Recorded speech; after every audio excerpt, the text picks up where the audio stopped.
Oke, halo teman-teman trader dan investor. Selamat tanggal cuan-cuan saham di Asa Teknikal dan Pendermologi Harian. Seperti biasa, hari ini hari Minggu 15 Januari 2023. Ini adalah konten market kemarin Jumat atau 13 Januari 2023. Dan seperti biasa, nanti kita akan mengulas IHSG dan juga beberapa saham pilihan yang menarik-menarik. Sebelumnya, buat teman-teman yang mau kasih tip, support maupun donasi untuk cuan-cuan saham, bisa cek ke link sosial base deskripsi. Dan teman-teman bisa kasih tip, support maupun donasi untuk cuan-cuan saham dan juga pesan pribadi untuk saya. Terus buat teman-teman yang ada pertanyaan ketika atau saran, silahkan sampaikan aja, bisa via DM Instagram atau komen YouTube. Dan insya Allah setiap pertanyaan teman-teman pasti akan saya jawab kalau saya sudah ada waktu. Juga jangan lupa support terus channel cuan-cuan saham dengan cara like, comment, share, dan subscribe. Karena support teman-teman itu gratis, tinggal klik aja, tapi sangat berarti buat konten kreator seperti saya ini. Jangan lupa juga nyalakan notifikasinya karena ada konten setiap hari dari cuan-cuan saham, Senin sampai Jumat analisa harian, Sabtu dan Minggu konten spesial. Satu yang baru dari cuan-cuan saham, ada channel Telegram untuk publik. Buat teman-teman yang pengen subscribe, silahkan tinggal klik link yang ada di deskripsi aja. Cuman memang belum terlalu terus. Oke, kita masuk ke transaksi langsung aja. Kemarin cuma transaksi 10,5 triliun dengan pergerakan asing masih net sell juga, total 550 miliar. Dominan di pasar reguler 518 miliar, sedangkan di pasar nego juga net sell 32 miliar. Kita lihat semuanya pada rebound, cuman memang IHSG paling lemah. Dan kalau kita masuk ke saham-saham yang dibeli asing dulu kemarin Jumat, itu ada BNI 70,9 miliar, BBRI 53,9 miliar, Adaro 35,9 miliar, Antam 29,1 miliar, INDF 27,3 miliar, Bumi 21,3 miliar, KLBF 15,8 miliar, Unilever 10,9 miliar, HMSP 7,9 miliar, MDKA 6,9 miliar, Astra 5,8 miliar, ESA 5,4 miliar, dan Mayora 2,7 miliar. Kita masuk ke saham-saham yang jualan asing, masih BBCA lagi 284 miliar, Bank Mandiri 182 miliar, Goto 90 miliar, Telkom 45 miliar, ICBP 38 miliar, SMKR 35 miliar, Yeti Tractor 31 miliar, TBIG 22 miliar, Bukalapak 20 miliar, Arto 12,5 miliar, MNCN 8,7 miliar, MTEK 6,5 miliar, ERA 4,3 miliar, PTPP 3,7 miliar, dan BTPS 3,7 miliar. Oke, langsung aja kita akan masuk ke analisa teknikalnya IHSG, di mana masih kembali ke masa-masa sideways IHSG. Ya kalau kita rasakan sebenarnya memang sidewaysnya itu udah dari 2021 ya, karena low-nya di sana nih, IHSG kan sideways 2021 akhir. Same high, same low, same high, same low, same high, dan sekarang dia sedang berada di area same low-nya. Jadi sebenarnya nih, selama 6.500 itu tidak jebol, IHSG ini sekarang sedang berada pada harga termurahnya kalau kita pakai view teknikal dan di area sideways. Cuman kalau sampai IHSG jebol 6.500, maka sideways itu berakhir dan market memulai fase downtrend seperti itu. Jadi ya untuk sekarang masih dalam area kuat sebenarnya, dan jangan kaget kalau misalkan nanti market naik sampai 7.300, karena potensinya ada juga selama tidak jebol 6.500 itu ya. Karena yaitu same low, same high, same low, same high. Jadi kalau nggak jebol 6.500, bahkan IHSG ini bisa naik ke 7.300 lagi. Tapi kalau dia sampai jebol 6.500, ketika naik itu nanti adalah pullback seperti itu. Jadi memang 6.600 sampai 6.500 itu area sangat krusial, dan selama tidak jebol harusnya oke. Tapi kalau misalkan market jebol dari sana, ya wassalam. Kita bakal mulai masuk ke fase downtrend. Nah, kalau kita lihat pada view yang lebih kecil, terbentuk sebuah lower high, lower low, indikasi dari downtrend. Cuman kalau saya lihat downtrendnya semakin lemah ya, karena lower low-nya tidak semakin kuat, sedangkan lower high-nya masih cukup kuat. Terbentuk saat ini ada potensi falling wedge ya. Ini beberapa dari time frame menengah, kecil maupun lebih kecil lagi, dan ya itu sebenarnya adalah indikasi pattern reversal yang namanya falling wedge itu.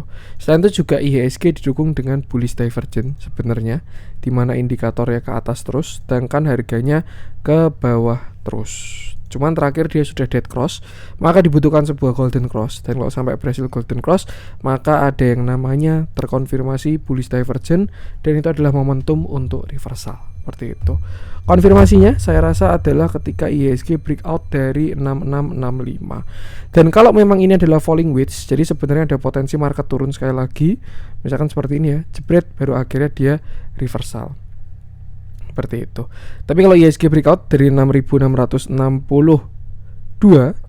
maka ada konfirmasi falling wedge dan targetnya adalah 6721 untuk yang terdekat. Baru setelah itu nanti kita update lagi. Yang terpenting perhatikan 6600 sampai 6500 sebagai area support dari IHSG. Oke, itu untuk market. Kita langsung masuk ke saham pilihan. Kita mulai dari yang dijualin asing dulu aja. BCA Mandiri saya belum pengen bahas. Goto Happy Cuan buat teman-teman yang ngecek kemarin Kamis. Kita bahas Goto kemarin Kamis ya, dan berhasil breakout. Kita coba cek si apa nih, blue chip ada SM Gear kita update ya. Telkom entah kenapa saya belum pengen bahas. Kita bahas SM Gear sama Tibik aja. Tibik turunnya juga signifikan. Oke, kemarin Jumat SM Gear turun 2,7% dengan candle yang solid dan volume yang tidak terlalu besar. Sebenarnya kalau kita lihat dari analisa volume, ini cukup menarik SM Gear ini, karena dia breakout 12 Kamis ini dengan volume yang sangat besar, lalu dia retest dengan volume yang setengah dari volume breakoutnya. Cukup menarik sebenarnya. Tapi kita lihat dulu pada bigger view yang masih on track juga, di mana SM Gear ini saat ini membentuk sebuah uptrend channel karena dia terus menerus membentuk higher low dan juga higher high. Terakhir SM Gear swing low dan bottom di area 6500-an, dan saat ini saya rasa dia sedang mencoba untuk kembali swing high yang akan valid kalau dia berhasil higher high atau breakout dari 8.275. Nah, kalau kita tarik sebuah Fibonacci, ini adalah beberapa resisten dari SMGR yang mana kemarin dia kejedot 0,5, maka retracement itu juga sesuatu yang sangat wajar. Sedangkan resisten selanjutnya ada di 7575, 7875, 8275, dan kalau break dia baru valid swing high dengan target 9050 sampai 9575. Kalau menurut saya ada potensi sebenarnya SMGR ini ke sana atas dasar pertama katalis batu bara yang mulai koreksi, kedua akumulasinya bagus nih ya. Di sini dia diakumulasi, dan ketika koreksi pun juga kemarin tidak ada distribusi. Artinya by analisa bandarmologi SMGR ini barang yang bagus seperti itu. Cuman sekarang dia memang dalam fase mencoba untuk swing high aja. Nah, saya rasa 7150 masih menjadi area support dari si SMGR. Bahkan kalau memang besok ada reject di sana, itu bakal cakep banget karena sudah valid ya, sudah breakout dan sudah retest. Karena yang namanya support atau resisten become support itu kalau belum di retest belum valid, baru breakout doang gitu. Bisa aja dia tidak retest tapi retracement dan nanti biasanya tembus ke bawahnya tuh. Tapi kalau memang besok Senin SMGR ini ada rebound atau bertahan dari 7150, saya rasa itu udah cakep banget karena sudah valid, ada retestnya seperti itu. Nah, saya pengen ngecek ke time frame lebih kecil biar kita bisa lihatnya lebih enak. Kita cari sebuah uptrend channel, dan kalau kita tarik besok juga SMGR bakalan kena uptrend line. Jadi sebenarnya cukup menarik kalau memang ada rebound dari 7150. Cuman kita lihat ke indikator, ada sebuah bearish divergence juga pada saat 1 jamnya ini. Indikatornya cenderung ke bawah sedangkan harganya ke atas. Ada indikasi untuk swing low memang, dan kalau dia nggak jebol 7150 itu harusnya oke. Tapi kalau dia jebol 7150, saya rasa dia bisa ke 7000-an lagi untuk uji low-nya dia seperti itu. Jadi perhatikan area-area tadi. Dan kalau berdasarkan ini semua, saya rasa koreksi ini bisa dimanfaatkan buat tambah porsi. Kalau misalkan teman-teman punya SMGR, atau kalau belum punya bisa buy on weakness. Toleransinya adalah dia tidak boleh jebol 6550. Jadi ya selama nggak jebol 6550 dia oke. Cuma untuk sekarang mungkin ya selama nggak jebol 6900 sudah nggak masalah SMGR ini. Tuh, bisa perhatikan area supportnya. Kalau ada rebound tuh bakal cakep. Dan ya, gunakan area krusial tadi. Jangan lupa selalu batasi resiko. Kita cek dalamnya. Kemarin Jumat SMGR terjadi distribusi setelah akumulasi yang besar di tanggal 12 Januari ya. Dan ya wajar aja, batu baranya juga rebound. Jadi ya tukar-tukaran, ada yang taking profit seperti itu. Cuman so far kalau kita lihat dari banner movement harusnya tidak ada masalah sama sekali, dan saya rasa ini masih menarik. Tuh, yang penting sama batasi resiko aja. Untuk SMGR, lanjut coba kita cek Tibik yang memang sebenarnya sudah downtrend dari terakhir kita bahas ya. TPIC ini. Jadi kalau dia turunnya segini itu sesuatu yang wajar. Oke, kemarin Jumat TPIC turun 5,7%, candlenya tidak terlalu solid, cukup solid sih, dan volumenya cukup besar juga. Tuh, kalau dibandingkan volume reboundnya ya. Terakhir kita bahas TPIC tuh di sini 2700 dan sempat dibahas di bawah lagi, dan dia sudah keluar sideways ya. 2700 saya bilang kalau TPIC jebol itu dia reversal karena dia membentuk sebuah descending triangle dan ternyata dijebol juga. Lalu dia turun sampai 2200, di sana dia sideways. Same low, same high, same low, same high, same low, same high, same low. Nah, waktu itu kita bahas lagi di YouTube dan saya bilang kalau break dari 2450 ada potensi TPIC short term reversal. Target 2700 untuk retest neckline. Cuman ternyata dia keluar sideways-nya ke bawah. Dia breakdown 5 Januari dan turun sampai 2100. Ini sebenarnya sudah valid untuk mengubah strukturnya yang sebelumnya dia sideways menjadi kembali downtrend. Dan kenaikan ini hari Senin, Selasa, Rabu, Kamis itu namanya pullback. Memang lebih dari neckline, cuman dia tidak breakout structure. Nah, itu kalau ditarik Fibo pasti ketemu angkanya seperti itu.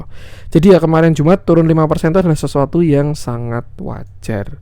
Dan kalau sekarang sih saya rasa ada potensi dia mau jebol dari 2090.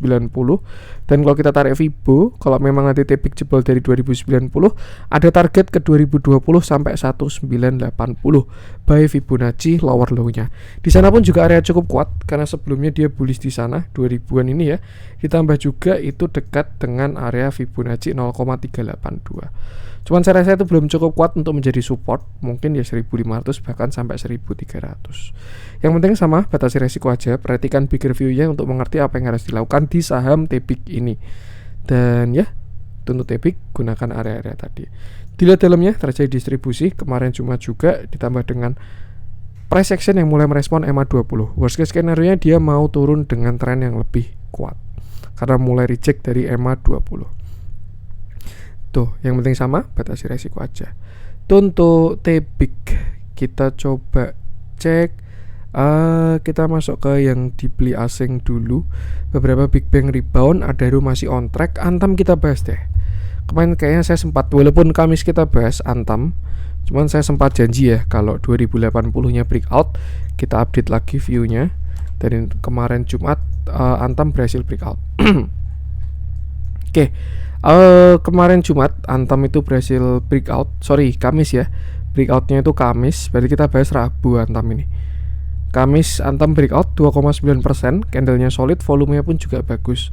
Lalu Jumat kemarin dia kena tekanan jual, cuman so far cakep karena dia reject dari 2080. Ya, artinya ada potensi 2080 ini sudah valid jadi support karena sebelumnya dia sideways di sana, same low, same high, same low, same high. Dan 2080 sebagai resist, 1900 sebagai support. Dan ketika kemarin dia berhasil breakout, ada turun sampai 2100, sudah terlihat ada reject dan closing di 2150. Untuk bigger view-nya Antam ini sebenarnya masih sama. Dia ada indikasi higher low, higher low, higher low, low high, higher low. Dan kalau misalkan dia membentuk sebuah higher high, Antam berpotensi saya rasa menuju ke 2500 sampai 2650. Cuman memang itu konfirmasinya kalau berhasil breakout dari 2270 seperti itu. Nah, untuk saat ini perhatikan 2080 aja, dan saya rasa kalau teman-teman punya average di bawah 2080 bisa lebih santai trailing stopnya karena kalau dilihat dari katalis maupun akumulasi dan lain sebagainya, Antam ini masih bagus. Sayang kalau hilang barang kalau punya average di bawah 2080. Tapi kalau teman-teman average-nya di atas 2080 mungkin bisa buat tech top, day trade dan lain sebagainya. Nah, saat ini Antam masih kejedot area resisten Fibonacci 0,786 di 2150, dan kalau kita lihat itu juga area dari simetrikan triangle-nya si Antam. Nih ya. Karena walaupun sebenarnya sebelumnya kan dia higher low, tapi dia juga membentuk lower high, low high, higher low, lower high, higher low. Dan kalau memang nanti Antam tidak berhasil breakout dari simetrikan atau downtrend ini, bahkan ada potensi Antam bisa turun sekali lagi sampai ke 2000-an seperti itu. Tapi kalau saya rasa dari candle masih oke, rejectnya belum terlalu kuat ya. Cuman memang kalau ada konfirmasi dia mungkin bisa uji uptrend line sekali lagi seperti itu. Yang jelas ini adalah area resisten, bukan area yang bagus untuk entry. Lebih ke arah buat teman-teman yang punya barang, perhatikan area di transaksi di area ini. Kalau ada take profit besar, sell on strength dan lain sebagainya, mungkin bisa consider untuk TP setengah. Tapi kalau memang tidak ada seller yang muncul di downtrend line ini, ada indikasi Antam mau breakout seperti itu. Untuk resist 2150, nextnya tuh di 2220 sampai 2270, dan kalau break yang 2270 ringan jalannya ke 2500 sampai 2650. Katalisnya cakep, nikel bagus, gold pun juga cakep juga. Nah, diperkuat kita lihat dalamnya. Kemarin cuma terjadi akumulasi yang signifikan dari si Antam, ZP, BB, FZ, CS. So far so good brokernya. Kakak ke bawah ini baru retail. Dan ya, kok saya rasa itu lebih baik kalau teman-teman punya average di bawah 2080 pakai closingan aja. Kalau memang ada seller yang kuat, antara tambah porsi lagi kalau belum gemuk, atau kalau enggak TS bagian. Tapi kalau berhasil break, ya perjalanannya bakal jauh untuk si Antam ini. Tuh, perhatikan area-area krusialnya aja dan jangan lupa selalu batasi resiko. Tuh untuk Antam. Kita lanjut coba cek ESA. Kemarin udah kita bahas ya beberapa waktu lalu. So far dia masih merespon gapnya sama 0,786. Jadi dia reboundnya pun juga cukup signifikan. Inco belum menarik, dia sideways. Antam udah keluar dari sidewaysnya. Kalau Inco breakoutnya itu 7550. Kita coba cek si kita masuk ke yang merah-merah aja.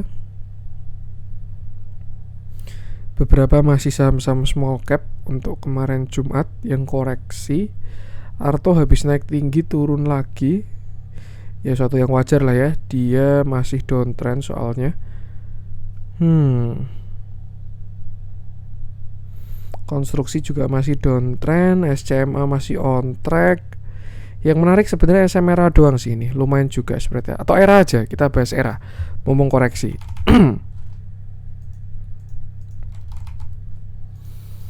Oke, nah ini on track ya. View-nya.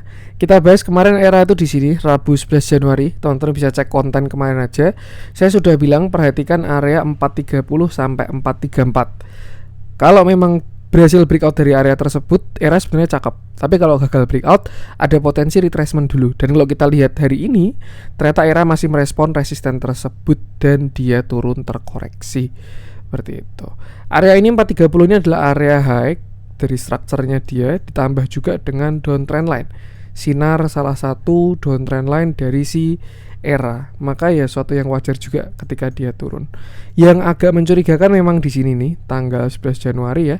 Dia pergerakan kecil 0,95%, tapi volumenya itu besar. Nah, itu indikasi dari akumulasi kalau nggak distribusi. Tuh, walaupun kalau nggak salah broker summary-nya ini adalah terjadi akumulasi pada saat itu ya, masih akumulasi. Cuman saya rasa itu sudah ada aksi taking profit karena dia di area yang kurang oke, seperti itu. Jadi ya ketika dia gagal break, koreksi adalah sesuatu yang sangat wajar. Nah, PR sekarang dari Era itu adalah dia tidak boleh jebol area 376 sampai 378. Kenapa? Karena kalau dia jebol dari 378, Era bakalan lower low atau masih melanjutkan structure downtrendnya. Tapi selama dia tidak jebol dari 378, ini adalah yang namanya retracement untuk membentuk sebuah higher low. Seperti itu. Untuk support-supportnya bisa gunakan Fibonacci ini 404, 398, dan 390. Untuk area buy on weakness, higher low dari si Era. Dengan stop loss saat ini masih di bawah 378. Cuman kalau kita pakai moving average di mana momentumnya juga mulai cukup bagus, ada respon di area 400-an, ditambah itu juga selain banyak moving average ketemu di sana, tambah juga dengan support psikologis dan juga Fibonacci 0,5. Jadi ya untuk saat ini saya rasa perhatikan sini dulu 400. Selama nggak jebol, ada potensi Era kembali naik lagi karena belum ada konfirmasinya juga untuk swing low. Tapi kalau dia jebol nextnya 398 dan 390 seperti itu. Dan yang penting sama, selalu batasi resiko.